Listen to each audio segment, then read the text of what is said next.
नमस्कार दोस्तों, मैं हरीश भार्गव लक्ष्य कोचिंग क्लासेस के यूट्यूब चैनल पर आपका फिर से एक बार स्वागत करता हूं।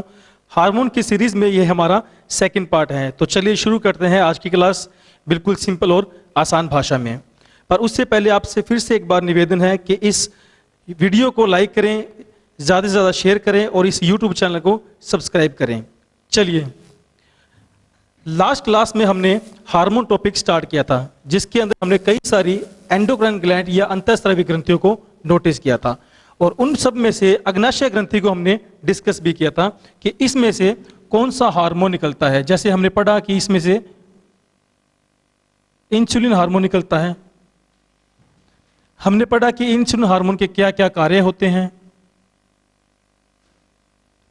और इंसुलिन हार्मोन ना होने की वजह से किस तरह की समस्याएं आ सकती हैं, जैसे कि डायबिटीज था इसमें।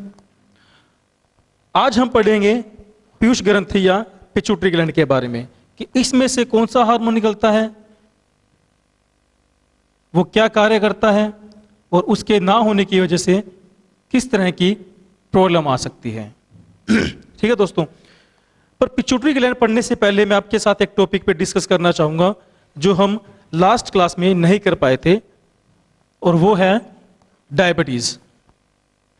देखिएगा दोस्तों,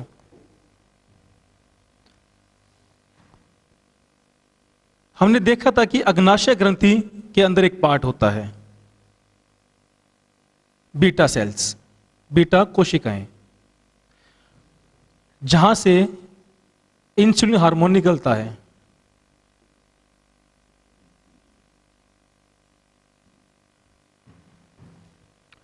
बीटा सेल जो कि अग्नाशय ग्रंथि में मौजूद होती है और बीटा सेल रिलीज करती है इंसुलिन हार्मोन को। ठीक है दोस्तों, तो इंसुलिन ना होने की वजह से हमने देखा कि एक समस्या होती है जिसका नाम था डायबिटीज।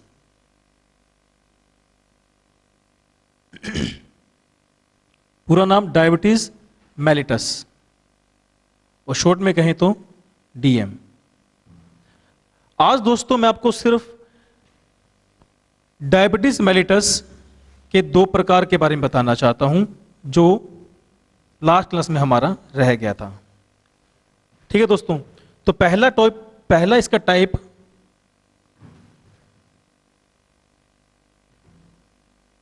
डीएम फर्स्ट और दूसरा डीएम सेकंड। डायबिटीज दोस्तों दो टाइप के होते हैं, एक डीएम फर्स्ट और दूसरा डीएम सेकंड। डीएम फर्स्ट ऐसी डायबिटीज जो 40 वर्ष की आयु से पहले हो।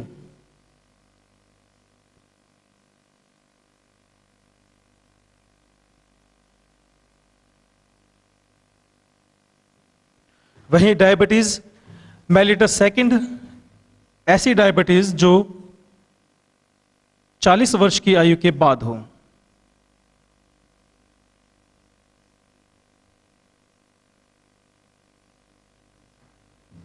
ठीक है, तो इसका कारण क्या है दोस्तों? डीएम सेकंड का कारण हमारा लाइफस्टाइल होता है, हमारी जीवन शैली। जैसे कि इसका कारण है ओबेसिटी, मोटापा, लैक ऑफ एक्सरसाइज,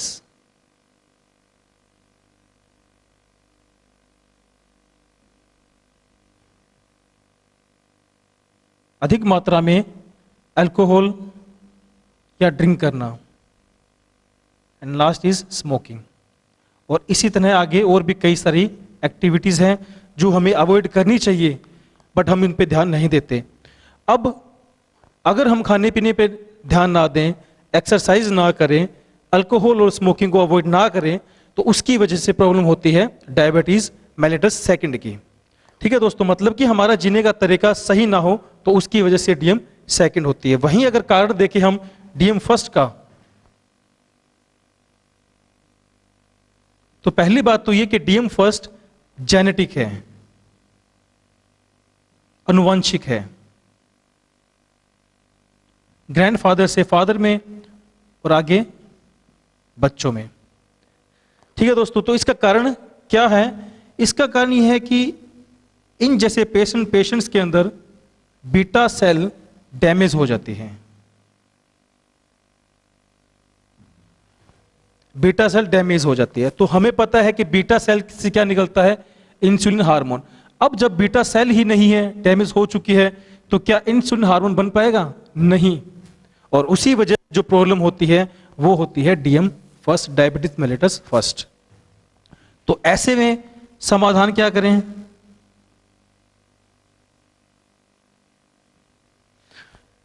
दोस्तों, जब शरीर में इंसुलिन ना हो तो ऐसे केस के अंदर शरीर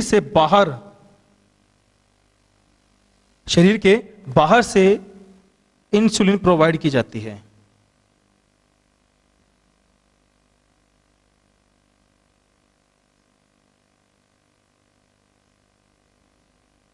जब बॉडी के अंदर इंसुलिन बन ही नहीं रहा तो बाहर से इंसुलिन शरीर के अंदर भेजी जाती है इंजेक्शन के through.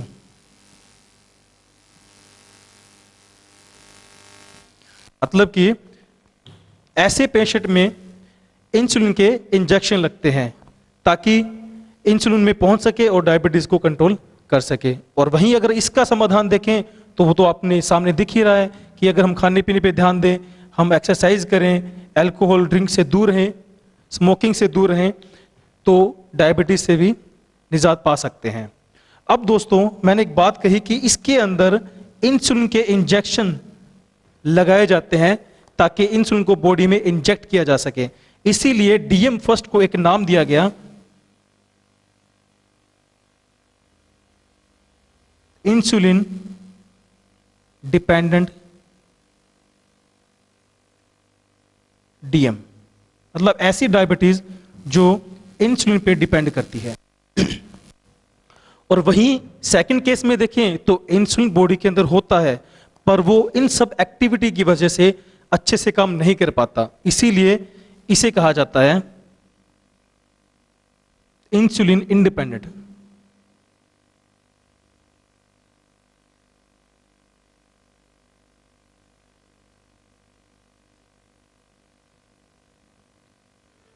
Sorry, insulin independent DM। तो ऐसी DM डायबिटीज जो इंसुलिन पे डिपेंड करे इंसुलिन डिपेंडेंट, और जो सेकंड जो ना करे इंसुलिन इंडिपेंडेंट। ठीक है दोस्तों, तो ये थे डायबिटीज के दो टाइप। आगे हम पढ़ते हैं पीयूष ग्रंथि आज का नया टॉपिक। ये कई बार एग्जाम में क्वेश्चन भी आ जाता है कि ऐसी कौन सी डायबिटीज है जो इंसुलिन डिपेंडेंट है। तो कौन सी है दोस्तों? DM first. बात करते हैं आगे पीयूष ग्रंथि की।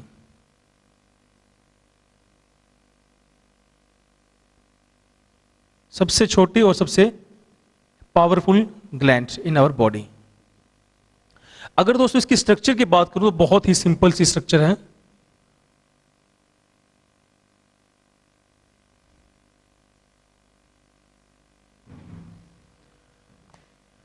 दोस्तों इसकी स्ट्रक्चर में हम देखें तो इसके 3 पार्ट होते हैं।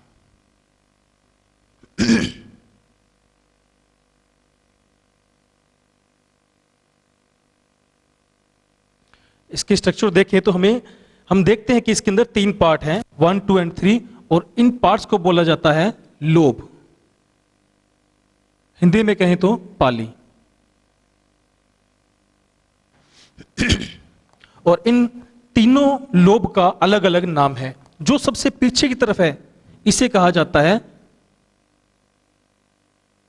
पश्चपाली हिंदी में, मतलब जो पीछे की तरफ है पश्च, और इंग्लिश में कहें तो पोस्टीरियर लोब। ठीक है दोस्तों, और जो आगे की तरफ है इसे कहा जाता है अग्रपाली।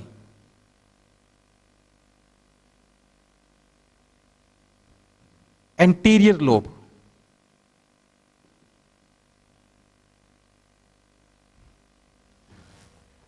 और वैसे ही जो मध्य में है इसे कहेंगे मध्यपाली, मिडल लोब।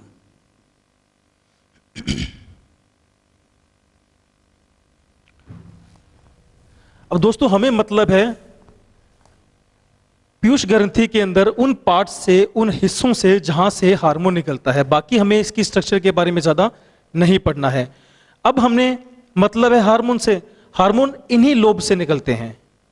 पीयूष ग्रंथि के अंदर हमने जो ये 3 लोब्स बनाए हैं, यहां से निकलते हैं हार्मोन्स। अब जो इसका सबसे छोटा पार्ट है, सबसे छोटा हिस्सा है, वहां से निकलता है एक हार्मोन जिसे कहते हैं MSH। और उसके बाद जो सबसे छोटा पार्ट है, वहां से निकलते हैं 2 हार्मोन। पहला oxytocin hormone,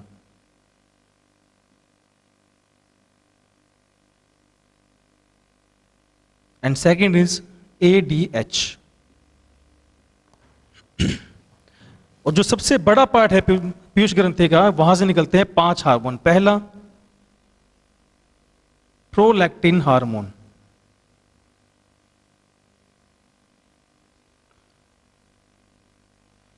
second is GH, third FTH, sorry FHS, FSH,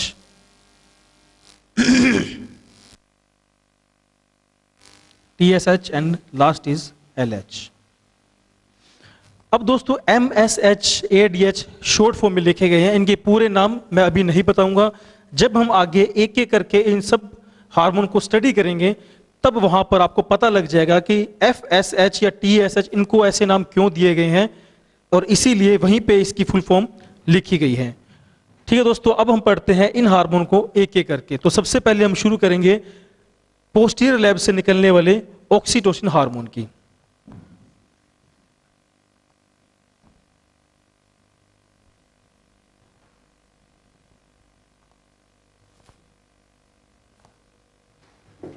देखिए,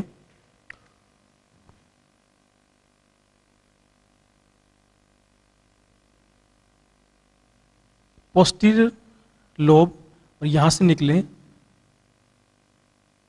2 हार्मोन, जिसमें हम ऑक्सीटोसिन को लेकर चलेंगे।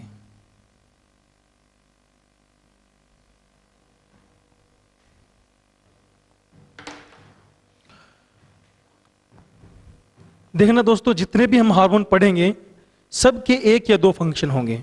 ऑक्सीटोसिन एक ऐसा हार्मोन है जिसके 4 फंक्शन हैं, और चारों के चारों इंटरेस्टिंग भी हैं। अब इन चारों को सम्मिलित रूप से या इकट्ठे से हमें याद करना हो, तो इसके लिए मैं आपको एक बात बताता हूं, इसको आप एज ए ट्रिक भी लिख सकते हैं। ऑक्सीटोसिन हार्मोन का डायरेक्टली लिंक होता है बच्चे के जन्म के साथ।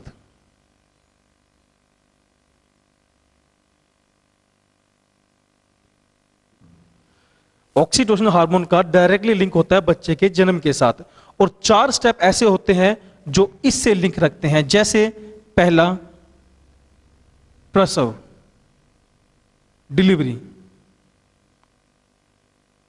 डिलीवरी, सेकंड इज दूध, जब मां अपने बच्चे को दूध पिलाती है। तीसरा स्नेह, लव, पेरेंट्स जब अपने बच्चे को प्यार करते हैं। एंड 4th इज फल,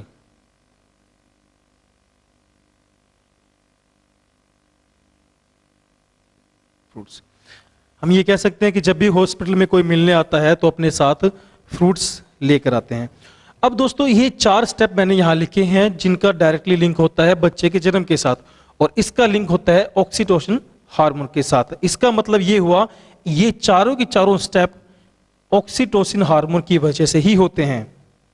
ये चारों स्टेप ऑक्सीटोसिन हार्मोन की वजह से ही होते हैं, मतलब ये चारों के चारों ऑक्सीटोसिन हार्मोन के फंक्शंस हैं। अब ये हार्मोन इन चारों स्टेप के अंदर अपना रोल कैसे प्ले करता है, एक एक करके देखेंगे। सबसे पहले हम बात करेंगे डिलीवरी के अंदर ऑक्सीटोसिन हार्मोन का क्या रोल होता है, वो कैसे काम करता है।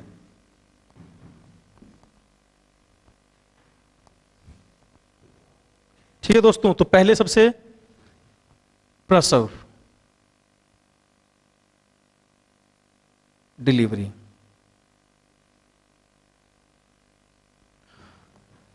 एक डायग्राम देखना, शायद आपको अच्छे से समझ आ जाए। मान लीजिए ये है यूट्रस, गर्भाशय।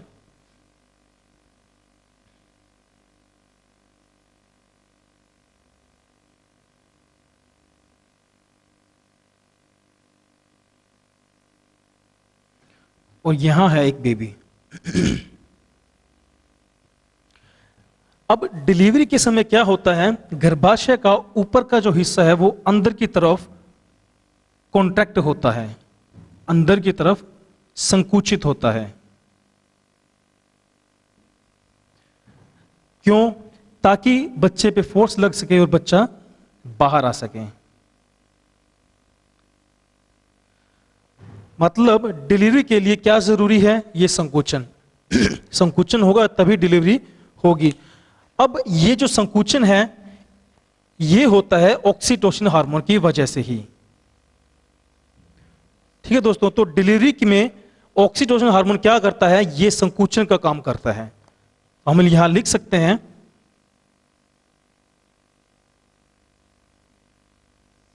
प्रसव के समय ऑक्सीटोसिन हार्मोन संकुचन का कार्य करता है या कॉन्ट्रैक्शन का कार्य करता है।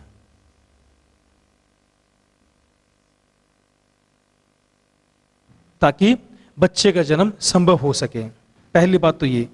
और इसके इसी कार्य के कारण ऑक्सीटोसिन हार्मोन को एक नाम दिया गया है, डिलीवरी हार्मोन।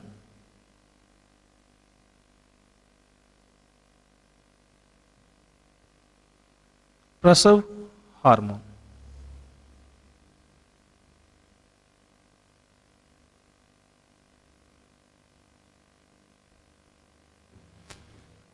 ठीक है दोस्तों, तो डिलीवरी के अंदर संकुचन का कार्य करता है, इसीलिए ऑक्सीटोसिन हार्मोन को एक नाम दिया गया, प्रसव हार्मोन या डिलीवरी हार्मोन।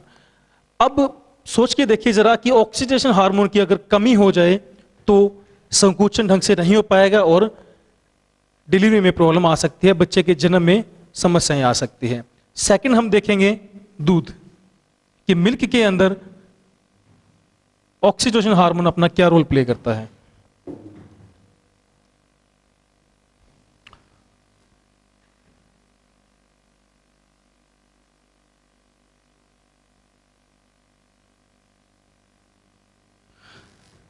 तो गर्भावस्था के बाद, प्रेगनेंसी के बाद फीमेल की बॉडी से दूध बाहर निकालने का जो काम करता है वो ऑक्सीटोसिन हार्मोन करता है। मतलब कि मिल्क को बॉडी से सिक्रेट करने का काम करता है।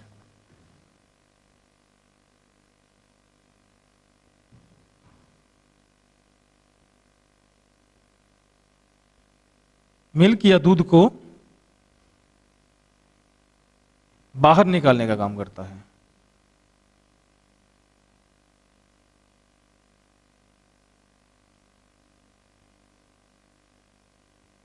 ठीक है दोस्तों, दूध को बाहर निकालना मतलब मिल्क सिक्रेशन।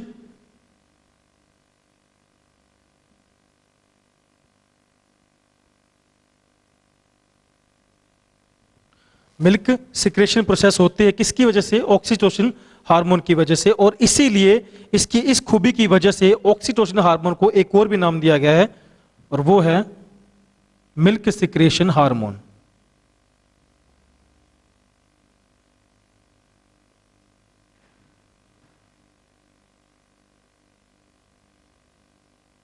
हिंदी में कहीं तो दुग्ध स्त्रावी hormone.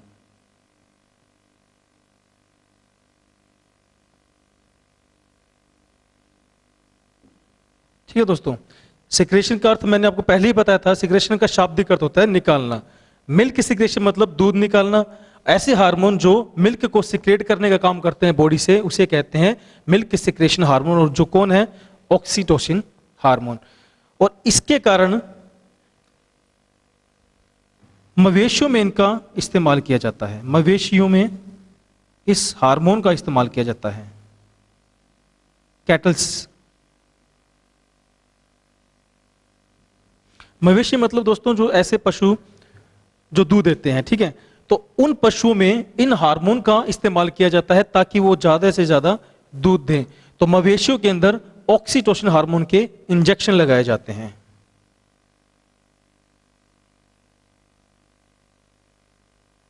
Injection of oxytocin hormone. अब आपने नॉर्मल लाइफ में सुना भी होगा कि कई लोग होते हैं जो जानवरों के अंदर एक इंजेक्शन का इस्तेमाल करते हैं ताकि वे पशु ज्यादा से ज्यादा दूध दे सकें। तो वो जो इंजेक्शन होते हैं वो ऑक्सीटोसिन हार्मोन के इंजेक्शन ही होते हैं। तो इसीलिए इसे कहा जाता है मिल्क सिक्रेटरी, सॉरी दोस्तों यहां पे एक मिल्क सिक्रेशन नहीं आएगा, सिक्रेटरी आएगा, मिल्क सेक्रेटरी हार्मोन। ठीक है दोस्तों, तो हमने दो में पढ़ा, एक प्रसव में और एक दूध में, इनका क्या रोल होता है। प्रसव में रोल होने के कारण इन्हें प्रसव हार्मोन कहा जाता है और दूध को बाहर निकालने के लिए इन्हें कहा जाता है दूध स्त्रावी हार्मोन, मिल्क सेक्रेटरी हार्मोन। तीसरे टॉपिक की बात करते हैं जो था प्यार या स्नेह।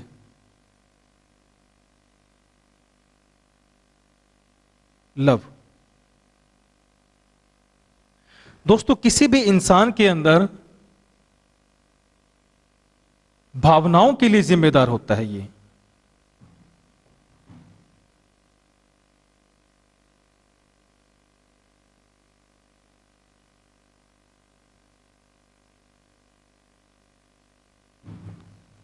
किसी भी इंसान में भावनाओं को या फिर ये कहें कि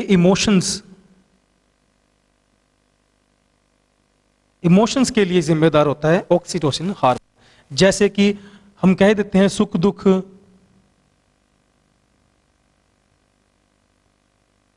और भी बहुत कुछ, मतलब किसी भी चीज को महसूस करना यह डिपेंड करता है ऑक्सीटोसिन हार्मोन की वजह से।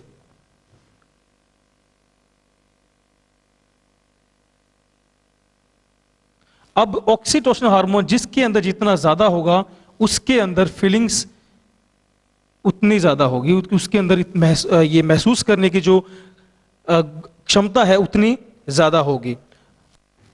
अब हमें पता है कि फीमेल्स के अंदर इमोशंस मेल की कंपैरिजन में ज्यादा होते हैं। वो इसलिए क्योंकि फीमेल्स के अंदर ऑक्सीटोसिन हार्मोन्स मेल के कंपैरिजन में ज्यादा होते हैं। ठीक है दोस्तों, प्यार और स्नेह मतलब कि भावनाएं, किसी भी इंसान में भावनाओं के लिए जिम्मेदार होता है ऑक्सीटोसिन हार्मोन। और फीमेल के अंदर हमें पता है कि फीलिंग्स या इमोशन ज्यादा होते हैं, वो इसलिए क्योंकि उनके अंदर ऑक्सीटोसिन हार्मोन मेल के कंपैरिजन में ज्यादा होते हैं। और इसीलिए ऑक्सीटोसिन हार्मोन को एक और नाम दिया गया लविंग हार्मोन।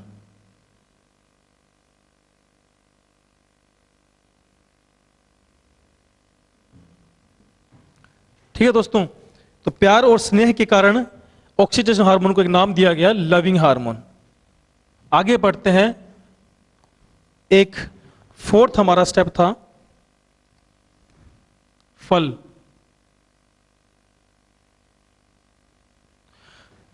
अब हम नॉर्मल लाइफ में सुनते हैं कि कुछ लोग ऐसे होते हैं जो फलों को पकाने के लिए उनके अंदर कोई केमिकल इंजेक्ट करते हैं फलों के अंदर। तो वो केमिकल ऑक्सीटोसिन हार्मोन ही होता है जो कच्चे फलों को जल्दी पकाने में सहायक होता है। तो इस टॉपिक में बात करूं, इस स्टेप में बात करूं, तो फलों को पकाने के अंदर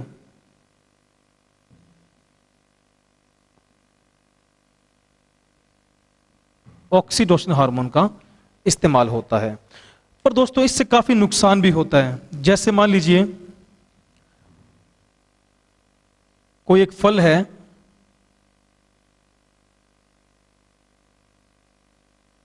ठीक है, और उसके अंदर ऑक्सीटोसिन हार्मोन इंजेक्ट किया गया है, और वह फल अगर कोई भी इंसान खाता है तो उनमें बहुत तरह की प्रॉब्लम आती है, जैसे कि उनके अंदर इरिटेशन, मानसिक तनाव,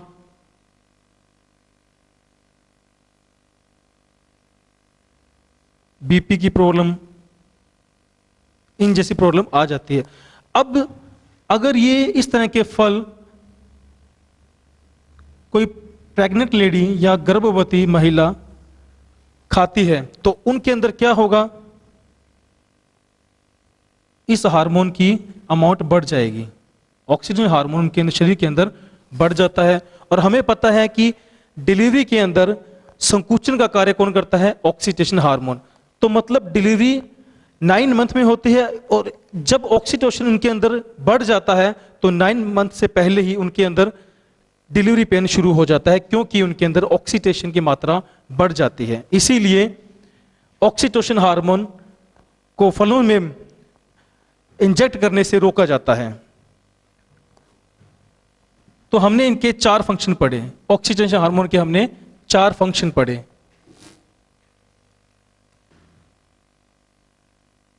पहला पढ़ा कि डिलीवरी के अंदर इसका रोल होता है, दूसरा पढ़ा दूध के अंदर, तीसरा इमोशंस में, एंड लास्ट हमने पढ़ा फ्रूट्स को पकाने में।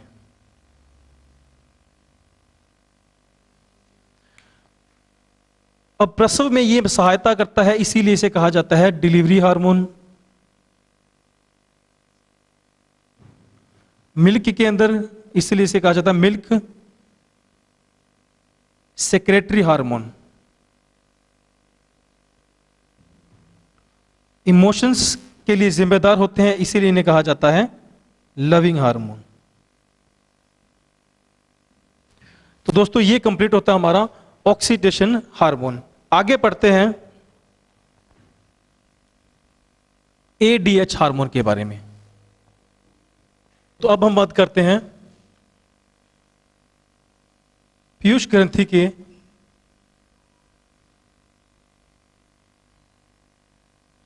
पश्चपाली मतलब सबसे पीछे के हिस्से के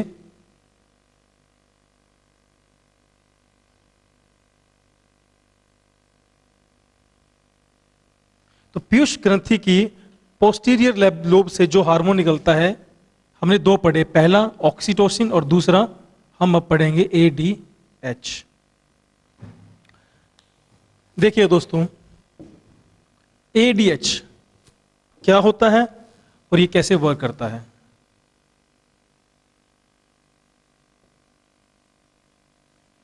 दोस्तों एडीएच बनने से पहले मैं आपको एक बात कहना चाहूंगा कि हमारे शरीर के अंदर जो भी कंपोनेंट हमें चाहिए, जिसकी हमें जरूरत है, तो ऐसे कंपोनेंट जिनकी शरीर को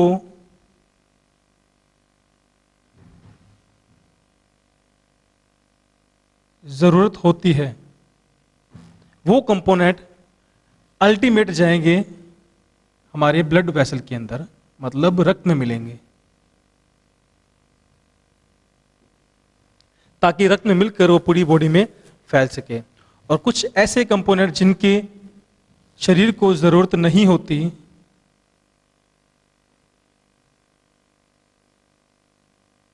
ऐसे कंपोनेंट जिनकी शरीर को जरूरत नहीं होती, वो जाते हैं लास्ट में किडनी में, ताकि वो आगे जाके यूरिन में मिलकर शरीर से बाहर जा सकें।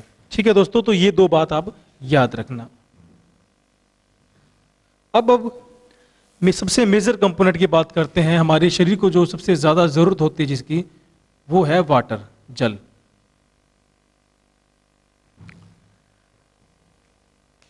दोस्तों वाटर अल्टीमेट पहुंचता है किडनी के अंदर।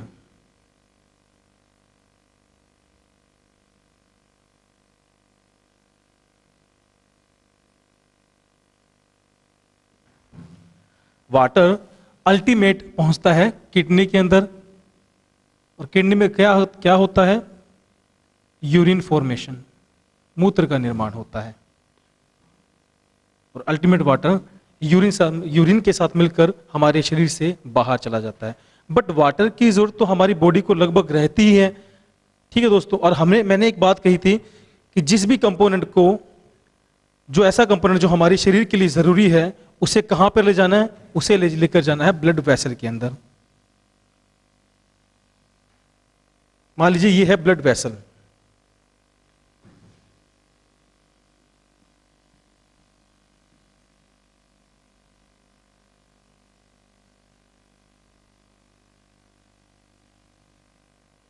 अब हमें किडनी से वाटर को ब्लड वेसल तक लेकर आना है ताकि शरीर की मांग को पूरा किया जा सके, और उसके लिए एक गाड़ी का इंतजाम किया गया है। यह क्या करता है, किडनी से वाटर को लेकर इसे ब्लड वेसल तक पहुंचाने के काम करता है।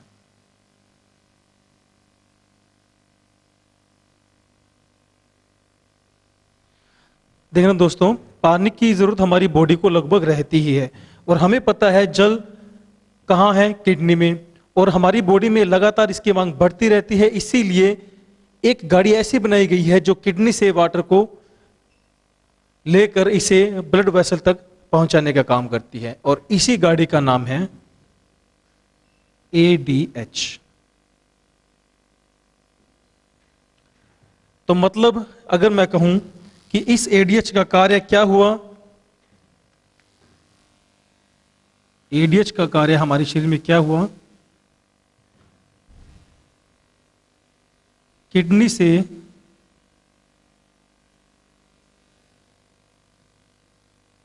जल को रक्त नलिकाओं में या ब्लड वेसल में पहुंचाना।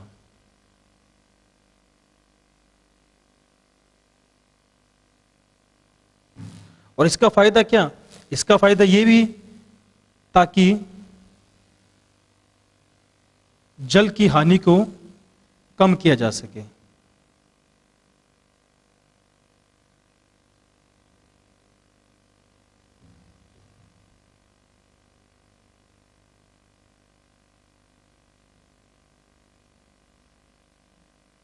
मतलब अगर किडनी से वाटर ब्लड वेसल तक नहीं आया तो क्या होगा, मूत्र से वो बाहर निकल जाएगा शरीर से, पर शरीर को जरूरत होती है इसकी, इसीलिए ADH हार्मोन उसे यहां से यहां तक लेकर आता है ताकि पानी को बचाया जा सके।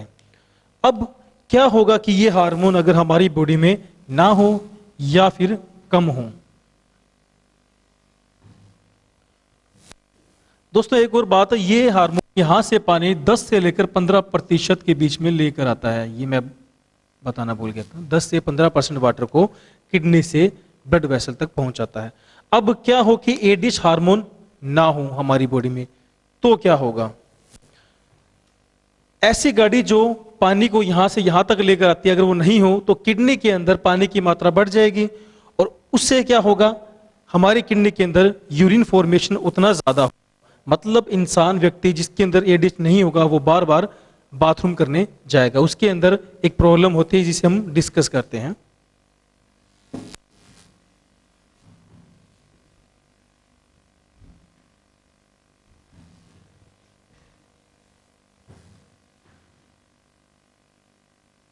अगर ADH हार्मोन हमारे शरीर के अंदर कम मात्रा में हो तो उससे क्या होगा,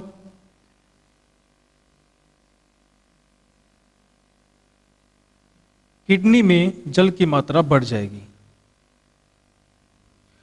देखो दोस्तों, यूरिन के अंदर कई चीजें होती है, यूरिया होता है, पानी सबसे ज्यादा होता है 95%, इसके अलावा और भी कई चीजें होती है, बट हमें फिलहाल हमारे टॉपिक के अकॉर्डिंग जरूरत है पानी की, इसीलिए मैं सिर्फ जल को लेकर चल रहा हूं।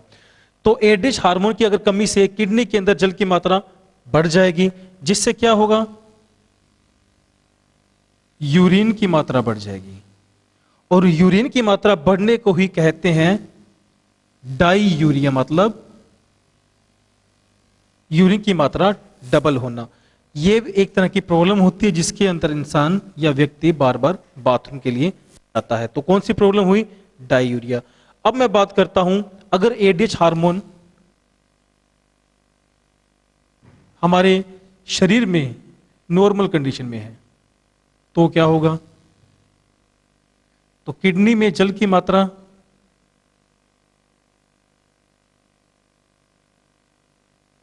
कम होगी, या यूं कह सकते हैं कि नॉर्मल होगी, और उससे क्या होगा, यूरिन कम बनेगा या फिर नॉर्मल बनेगा,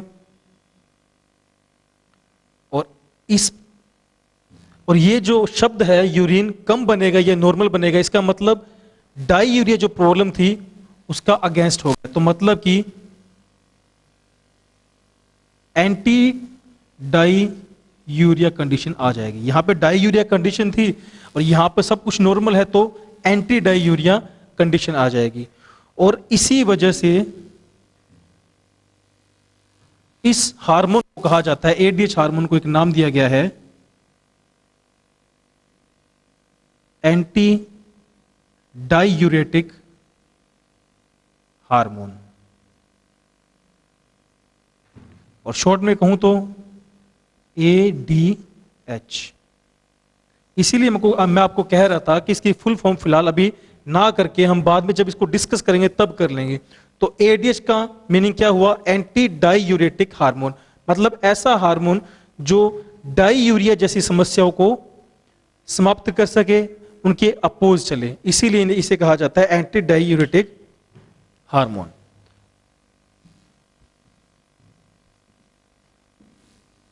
अब एक और कंडीशन को डिस्कस करेंगे कि अगर ADH हार्मोन ज्यादा मात्रा में हो किसी के अंदर तो क्या होगा। सिंपल, किडनी के अंदर जल की मात्रा बढ़ जाएगी।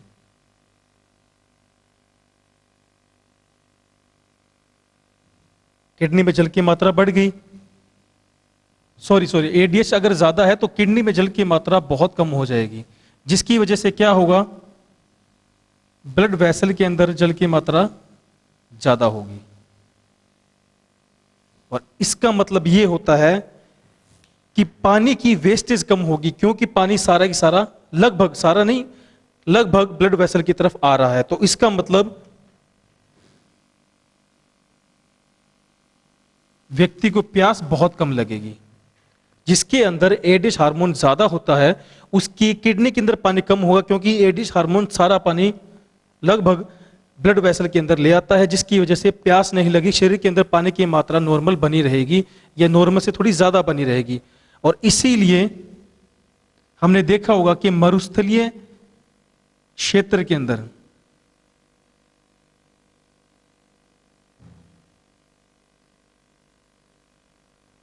कुछ जानवर ऐसे भी होते हैं जो काफी दिनों तक बिना पानी रह सकते हैं, जैसे कि ऊंट।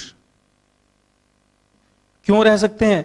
क्योंकि उनके अंदर एडिच हार्मोन की मात्रा बहुत ज्यादा होती है, जो पानी की वेस्टेज को होने नहीं देता। ठीक है दोस्तों, तो एडिच हार्मोन ज्यादा होता है मरुस्थलीय क्षेत्र के जानवरों में, जैसे कि ऊंट। अब एक छोटी सी बात है, देखना दोस्तों, ये आपके सामने एक बीकर रखा गया है जिसके अंदर पानी है यहां तक। ठीक है, पानी यहां तक है, तो मतलब पानी का दीवारों के ऊपर प्रेशर, मान लीजिए मैं बताता हूं आपको, ये P है। पानी यहां तक है, इसका प्रेशर P है। अब मान लीजिए मैं इसके अंदर थोड़ा और वाटर ऐड कर दूं और यहां तक ले आऊं, तो प्रेशर बढ़ेगा या कम होगा? ऑब्वियसली बढ़ेगा, प्रेशर P से ज्यादा होगा। ठीक है दोस्तों, अब देखना,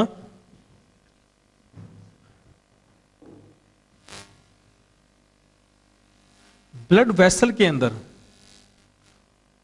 ब्लड वेसल के अंदर क्या है? ब्लड है,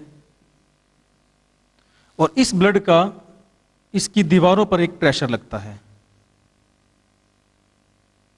यहां पे, यहां पर। ठीक है, और इसी प्रेशर को कहा जाता है ब्लड प्रेशर। ब्लड का इसकी दीवारों पर लगाया गया प्रेशर क्या कहलाता है? Blood pressure. अब एडिच हार्मोन क्या करता था? इधर किडनी से पानी को ब्लड वेसल के अंदर लेकर आता था। तो क्या होगा? ब्लड वेसल के अंदर, ब्लड वेसल के अंदर ब्लड का लेवल बढ़ेगा या नहीं? बढ़ेगा। तो मतलब कहने का यह है कि एडीएच हार्मोन ब्लड प्रेशर को भी बढ़ाता है।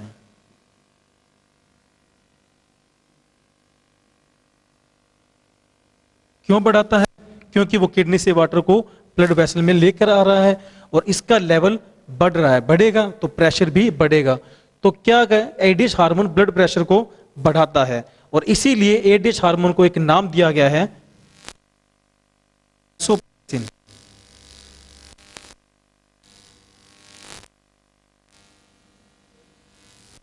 वेसल पे प्रेशर, वैसोप्रेसिन। अब लास्ट बात एडीएच के अंदर मैं आपको बताना चाहता हूं, छोटी सी बात है। हम काफी देर से ये कह रहे हैं कि एडीएच हार्मोन कम होना, ज्यादा होना, तो एडीएच हार्मोन का कम होना, इससे कौन सी प्रॉब्लम थी? डाईयूरिया की, मतलब इंसान बार बार बाथरूम करने जाएगा, एडीएच हार्मोन कम होने की वजह से। तो ये कम होता किस लिए? अधिक मात्रा में चाय, कॉफी या फिर अल्कोहल लेने से। इन सभी चीजों का सेवन करने से एडिश की मात्रा कम हो जाती है। कम होने की वजह से डाईयूरिया जैसी दिक्कतें होती हैं, मतलब कि यूरिन की मात्रा ज्यादा। और इसीलिए आपने कभी नोटिस किया होगा कि अल्कोहल जो व्यक्ति ज्यादा लेता है उसे बार बार बाथरूम जाना पड़ता है, क्योंकि उसे डायूरिया जैसी दिक्कत है, उसके अंदर एडीएच हार्मोन की कमी है। ठीक है दोस्तों, तो आज हमने डिस्कस किए पीयूष ग्रंथि की पोस्टीरियर लोब से निकले दो हार्मोन की, ऑक्सीटोसिन और एडीएच। आज की क्लास में हम केवल इतना ही पढ़ेंगे। नेक्स्ट क्लास में हम लेकर चलेंगे नेक्स्ट हार्मोन जो है एमएसएच, जो इसकी मिडल लोब से या मध्य पाली से निकलते हैं। तो आज के लिए इतना ही। बहुत बहुत धन्यवाद।